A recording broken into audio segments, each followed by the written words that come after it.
kò sí ọkùnrin tí ò lè ṣe tí Portable ṣe. Ìwà tí Portable wù yìí gbogbo ọkùnrin ló lè ṣe. Gbogbo ọkùnrin yányán òun ló lè ṣe. Ṣé rí tá bá fi area aláyàn àléébù àwọn ọkùnrin wọlé ní ọ̀rọ̀ tá à ń sọ, a lot of obìnrin ò ní dúró. Bẹ́ẹ̀ àmọ́ pé tó bá jump out tó bá kúrò níbẹ̀ from fry pan to fire ló máa jẹ́ because ọkùnrin ò yàtọ̀ síra wọn. Èmi ti rí ọkùnrin tó lọ rèé dáná kun ṣọ́ọ̀bù ìyàwó rẹ̀ pẹ̀lú aṣọ àwọn customer. Woman yẹn tẹ́lọ̀ ni. The husband went and dáná sun gbogbo aṣọ táwọn customer àti irinṣẹ́ olóhùn ló ní olóhùn rà fún gbogbo ẹ̀ ló dáná sun kanlẹ̀. Ìwà ìtìjú àti disgrace tí Portable fún ọmọbìnrin yẹn kò sí tí ò lè ṣe nínú ẹ̀yin ọkùnrin. Fine, àwọn physical vibes tí Portable máa ń ṣe tó máa ń wùwà rẹ̀ all this the way he used to behave ẹ̀yin lè má ṣe bẹ́ẹ̀ bẹ́ẹ̀ kò sí ọkùnrin kan náà dá tí okó ń bẹ ní abẹ́ rẹ̀ tí ò lè ṣe nǹkan tí Portable ṣe kò sí. That is why we are telling women, you see, it is better they call you an independent woman. You kí wọ́n pè ọ́ ní liability aláìníṣẹ́. Have your own. Àìsí ń bẹ̀ láìbáná wọn dá sí lórí ọ̀rọ̀ tó ń lọ lọ́wọ́. Mo understand the fact pé nígbà tí ọ̀rọ̀ bá ṣẹlẹ̀ báyìí oníkálùkù ó mú ẹ̀kọ́ kọ̀ọ̀kan jáde níbẹ̀. Tá bá wo ọmọbìnrin yẹn tó jẹ́ olórí kábíyèsí, we understand the fact pé nígbà tí nǹkan bá ṣẹlẹ̀ sí yàn, gbàrà tí nǹkan yẹn bá kọ́kọ́ ṣẹlẹ̀ báyìí, solution lèyàn máa wá. Àbí nǹkan kan tó jẹ́ pé èèyàn lè ṣe because it's something you don't plan for. Bóyá èèyàn lost the relationship, àbí èèyàn lost the union kan, àbí nǹkan kan tó jẹ́ pé ó ti ní tọ́ọ̀kan déédéé ní mọ́ lójijì. It takes only the grace of God fún yàn láti lè take solace in God. Pàápàá jùlọ tẹ́ bá kíyèsí àwọn single mother yẹn, reason tí wọ́n fi máa ń fall victim ni wípé wọ́n máa ń wá sense of belonging. Wọ́n máa ń fẹ́ ní a vacuum that somebody will fill. But unfortunately, time téèyàn bá ṣẹ̀ṣẹ̀ lost the relationship, a broken heart cannot even receive love. Heart that is broken. You see, you need to get healed first. The healing tó bá ọ̀rọ̀ lady yẹn gan kọ́ ni mo fẹ́ sọ. There is a point I want to bring out of this case. At that time, we should all learn how to take solace in God. Tá a bá ní problem, Ọlọ́run nìkan ni máa ṣàánú èèyàn. Ọlọ́run ràn yàn wá o. But one of the mistakes obìnrin máa make ni pé kọ́ ọmọ rò pé bóyá ìṣòro tó o bá ní, kọ́ ọmọ rò pé èèyàn ẹlẹ́ran ara ní ọ̀bọ̀ sọ́ọ̀fù ṣòro rẹ̀. In ló fà tí àwọn obìnrin míì fi bímọ 4 bàbá 4, ọmọ 6 bàbá 6, ọmọ 7 bàbá 7. Because they keep on thinking that it is a man that will solve their problem for them. Àwọn ọkùnrin náà dẹ̀ máa ń wà fond of that. Wọ́n pẹ́ tó máa ti rẹ́ni tó wà vulnerable bí àwọn single mother. They appear to them as if àwọn làwọn fẹ́ bá wọn solve problem. You cannot solve a problem at the level of which it is created. Tá bá rí àwọn single mothers tó padà remarry later in life, a rí pé kìí ṣe level bí tán wà nígbà tán wà single mother yẹn, kìí ṣe level yẹn ni wọ́n wà mọ́. Wọ́n ti add value to themselves. Wọ́n ti ṣiṣẹ́. Gbogbo wa la mọ̀ wípé àkókò tí ọmọbìnrin yẹn wà, ó yẹ kó gbìyànjú láti ṣiṣẹ́. She's not the only olórí of bàbá. But other people, in fact, there's one of them tó ń taṣọ ní Instagram tó ṣe pé one aṣọ ẹ̀gan is over 300,000. Aṣọ ẹyọ kan. The same olórí of bàbá. You see, nígbà tá a bá wòye àwọn ọ̀rọ̀ yìí, it is very easy for us to pass judgment on somebody because àwa kọ́ la wà in their shoes. Gbogbo alamọ̀ kọ́ ọmọbìnrin yẹn ṣe mistake. Ní àkọ́kọ́, why did you forget yourself such that wá ṣẹ́ṣe bí tiẹ̀ ṣe tọrọ ṣíṣì kí wọ́n náà ní tiẹ̀? Why do you think it is a human being that will solve your problem for you, that will take care of your children, that will take care of your child, and as a result of that, you brought a shame and disgrace to the entire Yoruba land? It is so painful. Ṣùgbọ́n mi ì tẹ̀ fẹ́ sọ̀rọ̀ nípa ọmọbìnrin yẹn. Portable tí gbogbo ẹ̀yin ọkùnrin pariwo yìí pé kì lájúlẹ̀ tó fẹ́ kó tó fi fẹ́. Ẹ̀yin ọkùnrin tán lajú kẹ́ tó fẹ́. Kò sí ọkùnrin tí ò lè ṣe tí Portable ṣe. Ìwà tí Portable wù yìí gbogbo ọkùnrin ló lè ṣe. Gbogbo ọkùnrin yányán òun ló lè ṣe. Ṣé rí tá bá fi area aláyàn àléébù àwọn ọkùnrin wọlé ní ọ̀rọ̀ tá à ń sọ, a lot of obìnrin ò ní dúró. Bẹ́ẹ̀ a mọ̀ pé tó bá jump out tó bá kúrò níbẹ̀ from fry pan to fire ló máa jẹ́ because ọkùnrin ò yàtọ̀ síra wọn. Èmi ti rí ọkùnrin tó lọ rèé dáná tún ṣọ́ọ̀bù ìyàwó rẹ̀ pẹ̀lú aṣọ àwọn customer. Woman yẹn tẹ́lọ̀ ni. The husband went and dáná sun gbogbo aṣọ táwọn customer àti irinṣẹ́ olóhùn ló ní òun ló ń rà fún gbogbo ẹ̀ ló dáná sun kanlẹ̀. Ìwà ìtìjú àti disgrace tí Portable fún ọmọbìnrin yẹn kò sí tí ò lè ṣe nínú ẹ̀yin ọkùnrin. fine àwọn physical vibes tí Portable máa ń ṣe tó máa ń hùwà rẹ̀ all this the way he used to behave ẹ̀yin lè má ṣe bẹ́ẹ̀ bẹ́ẹ̀ kò sí ọkùnrin tọ́lọ́run dá tí okó ń bẹ ní abẹ́ rẹ̀ tí ò lè ṣe nǹkan tí Portable ṣe kò sí. That is why we are telling women, you see, it is better they call you an independent woman. You kí wọ́n pè ọ́ ní liability aláìníṣẹ́. Have your own. Kò sí nǹkan tí ọkùnrin lè ṣe. Tẹ́ bá wo nínú àlàyé rẹ̀, ó sọ ó ní káwọn ọkùnrin máa fobìnrin kọ́rọ̀ jọ. Ó ní tó bá ti gbalé kó fi wọ́n síbẹ̀, tó bá ti ṣe kinní kan kó tó bá ti lóhùn ò fẹ́ mọ́ kó lè dànù ìwọ ló ní nǹkan ẹ. That is the true picture of nǹkan pè lọ́kùnrin. Honestly, nǹkan pè ní ọkùnrin òun gangan nìyẹn. Tí àwa obìnrin tá a bá gbọ́n, tá a ní tiwa, tá a gbìyànjú láti build ara wa, women will keep on falling victim. Ọlá pé Portable jẹ́ public figure.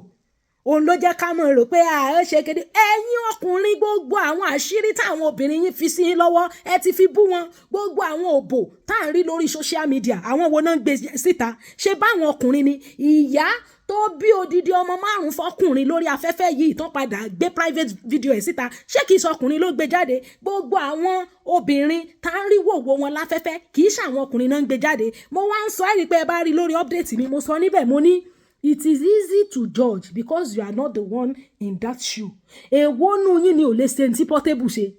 Gbogbo àṣírí, gbogbo secret, gbogbo pain tí ìyàwó yín ti sọ fún yín èwo lẹ lò against wọn bẹ̀, èwo lẹ fi disgrace wọn bẹ̀, èwo ni ò tí rojọ́ ìyàwó fún girlfriend, èwo ni ò tí rojọ́ ìyàwó rẹ̀ fáwọn family ẹ̀ láti fi disgrace ìyàwó yẹn, èwo ni ò tí jáyàwó lẹ̀ lọ́lọ́pọ́n.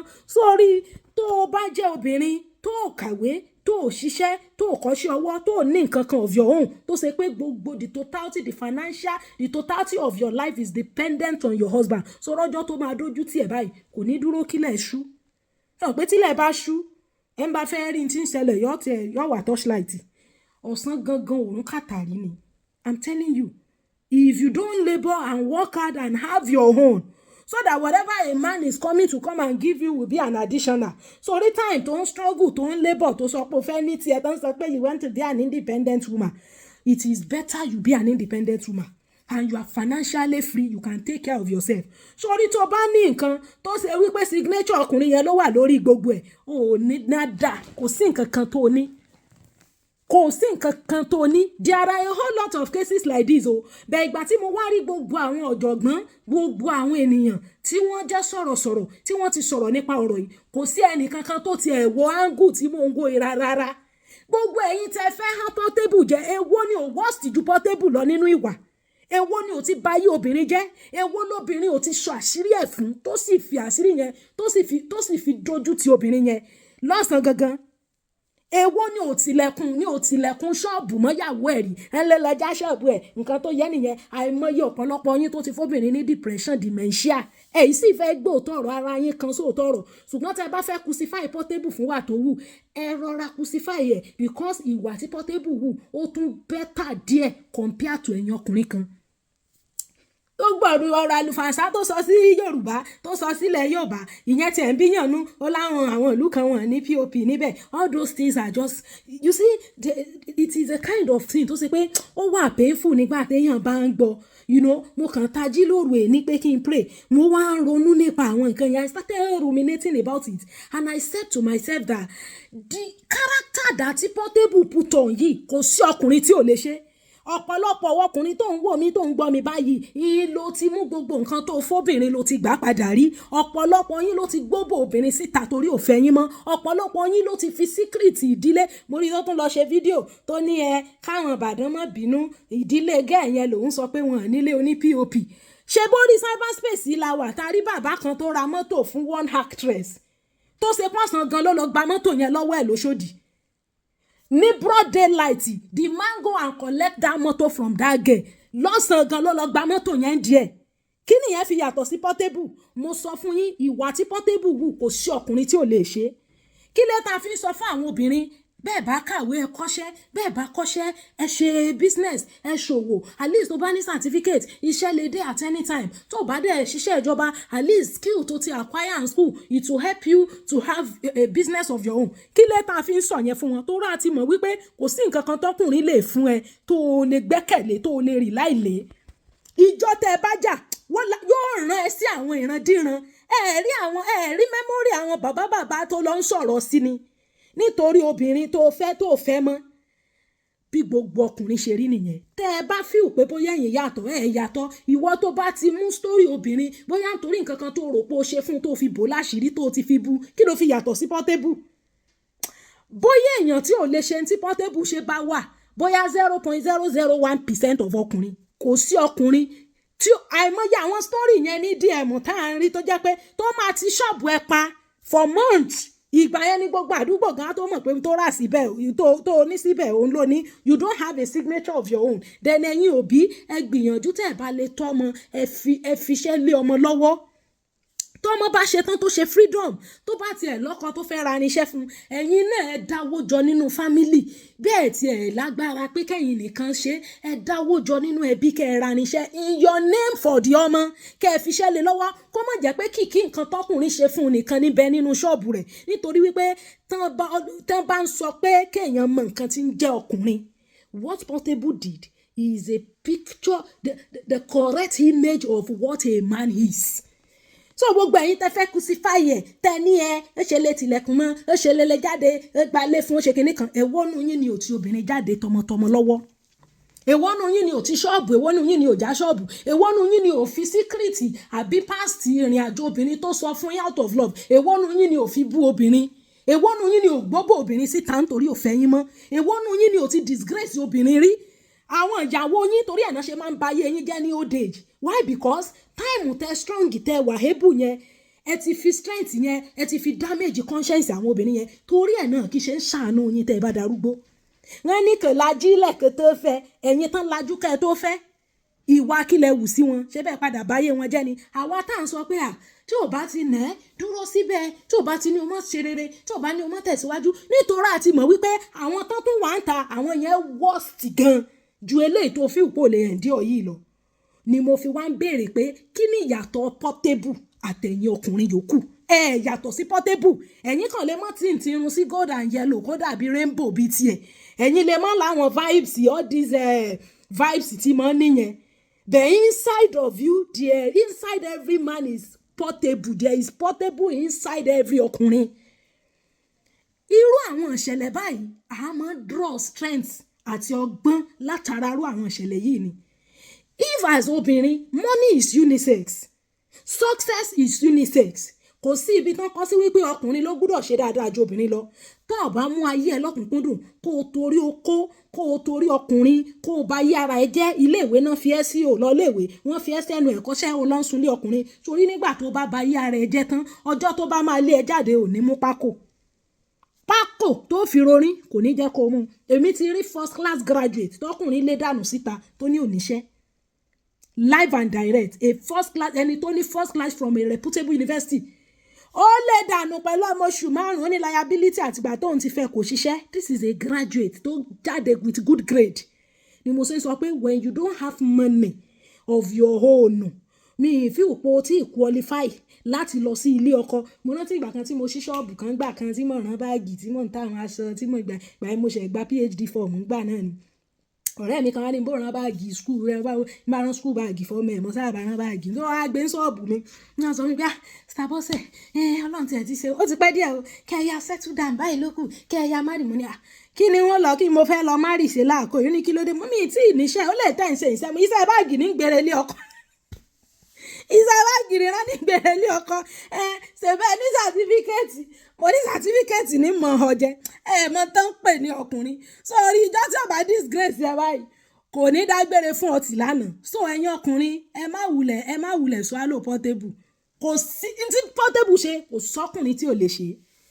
Ìwà ẹ̀yin ọkùnrin nìyẹn torí Portable jẹ́ public figure toró jó lórin toró jẹ́ celebrity òun la ṣe rí tiẹ̀.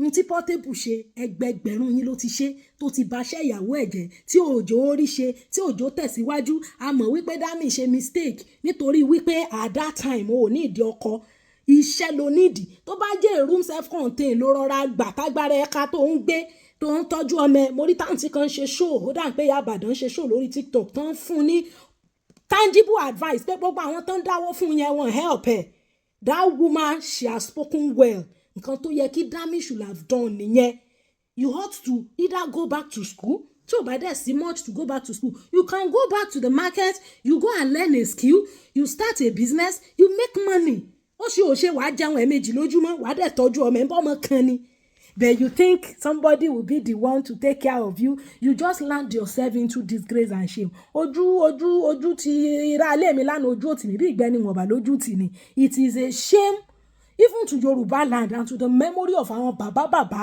àwọn orí adé ṣùgbọ́n nǹkan tí Portable ṣe ọlá wípé ibi tó ṣe sí àti pé ó jẹ́ public figure ni wo kò sí ọkùnrin tí ò ní little Portable vibe nínú rẹ̀ kò tíì sí ni mo ṣe sọ pé ó dáhùn pé àwọn update tí mo ń ṣe people really don't understand me ni mo ṣe wò pé let me do this short clip ṣe mọ̀ wípé nígbà míì tọ́rọ̀ bá ṣẹ̀ sọ́dọ̀ ẹnìkan ó máa ń yá wa lára láti sáré ṣèdájọ́ èwo ni ò lè ṣe tí Portable ṣe nínú yín ẹ̀yin ọkùnrin èwo ni ò máa ṣe lọ́wọ́lọ́wọ́ báyìí èwo ni ò ṣe rí sóbìnrin èwo ni ò disgrace obìnrin rí nítorí pé kò níṣẹ́ nítorí pé kò lẹ́ni tí ó gbìjà rẹ̀ èmi ti rẹ́ni tó ń sọ fóbìnrin wípé tóun bá pa kò sẹ́nì kankan nínú fámìlì ẹ̀ tí ó gbìjà ẹ̀ bóun ó nà òun ó sì pa yóò sì kú òun ò sì ní sun ẹ̀wọ̀n ọjọ́ kan níta ń pè lókùnrin wọ́n gbọ́ ṣọ́ọ̀bù gbogbo dráyà gbogbo irinṣẹ́ hairdresser tó rà fún gbogbo ẹ̀ lọ́kọ̀ fọ́ gbogbo ẹ̀ dànù ó dá ìjà ọmọ yẹn sílẹ̀ lókolombo àìmọye irú ẹ̀ mo kàn wá wọ àwọn speakers tó ń sọ̀rọ̀ nípa ẹ̀ wọ́n á wò wípé kò tiẹ̀ séèyàn tó tiẹ̀ sọ wípé Portable yìí what he did any man can do it wọ́n wá ní òlajú tó fi fẹ́ àwọn tán lajú àwọn tẹ́ fẹ́ ní ṣùlọ́kà tẹ́ fẹ́ wọn kóòtù tẹ́ fẹ́ wọn wájú olúwa tẹ́ fẹ́ wọn ṣọ́ọ̀ṣì fọ́ wọn mọ́ṣáláṣí tó jẹ́ wípé gbogbo full package lẹ́ṣẹ̀ ṣé bẹ́ẹ̀ padà fi wọ́n ráre náà ní tọmọtọmọ lọ́wọ́ ìwà kílẹ̀ wù tó kí ni tí Portable ṣe tó yàtọ̀ sí tí ẹni ọ̀dà ọkùnrin lè ṣe so ìwọ tó jóbìnrin tó wà lábẹ́ ohùn mi tó ń gbọ́ kò sí nǹkan téèyàn lè ṣe láyé yìí ló tó jẹ́ oríire tóbìnrin náà ò lè ṣe jẹ́ kán pè ẹ́ ní independent woman jẹ́ kán rí ẹ nídìí iṣẹ́ báyìí kán rí pé o wà diligent in your work Bible says seeth a man who is diligent in his work he said he shall stand before kings he will never stand before mere men jẹ́ kọ́rọ̀ yẹn ṣe mẹ́ ẹ lára out of diligence in what you do only whatever your hands find doing do it with all your might ohunkóhun tí ọwọ́ rẹ bá ti tẹ̀ ní ṣíṣe ṣe pẹ̀lú agbára rẹ don't sit down and be expecting somebody to come and pay your bills don't live above your means àwọn obìnrin míì wà mo gbọ́ tó náná dá 2.5 million fún gbà kan wọ́n ló ń lọ vacation fún kíni iṣẹ́ kí ló ń ṣe tó ń lọ vacation 2.5 million tó bá ṣe business pẹ̀lú yẹn within 2-3 months ó mọ̀ pé ó ti máa triple if you know what you're doing. You going to vacation with that type of money is a sign that you are living above your means. What are you doing that you are going for vacation? Don't live above your means as obìnrin. Tó bá ti live above your means, tó ti ń jẹ́ pé ìgbé ayé tó ń gbé ó ju owó tó lè ṣiṣẹ́ fún lọ. You understand me? You are just calling for a disgrace, a public one. So the girl has been broken. And I don't want us to kick her while she's down. You understand? I pray God will help her, God will grace her again. Ṣùgbọ́n Portable yẹn tó hùwà burúkú tí ò tiẹ̀ ní àpọ́nlé fúnlẹ̀ Yorùbá tí ò ní àpọ́nlé fún àwọn bàbá yẹn ìwà tó wù yẹn sà kò sí ọkùnrin tí ò lè wù.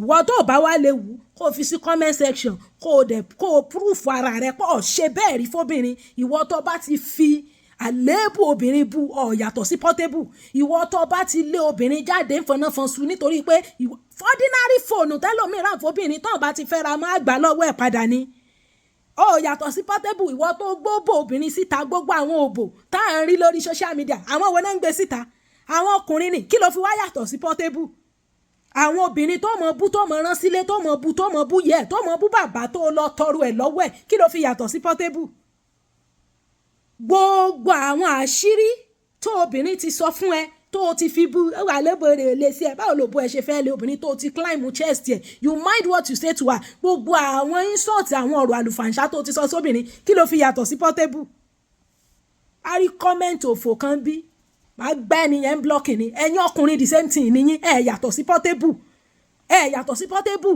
àwa kàn ẹ̀ encourage káwọn obìnrin ó dúró nítorí wípé tán bá bọ́ síta olóòbù sán náà tún lọ rè bá pàdé tó tún yàtọ̀ sí ìtàn láwọn fẹ́ escape àwa jẹ́ from fire pan to fire yàtọ̀ gbogbo àtẹ́gbogbo pọ̀tọ́ every ọkùnrin in the whole world are not different from Portable little vibes nìkan bẹ láàrin yín as pé bóyá kìíní little different vibes kò sókùnrin tí ò ní vibes Portable nú tó o bá disgrace obìnrin rí tó o fàlébù ẹ̀bù rí tó o insult ẹ̀ rí tó o rán sílé rí tó o gbà nǹkan lọ́wọ́ ẹ̀ fún un rí kó o wá gbà padà tàbí kó o ṣí ṣọ́ọ̀bù fún kó o ti pa kó o dáná sun gbogbo nǹkan tó o ní kó o níwọ̀ ló rà fún un rí ìwọ ló lè mọ sọ pé Portable ṣe ń tí ọ̀dà bó ti jẹ́ nù.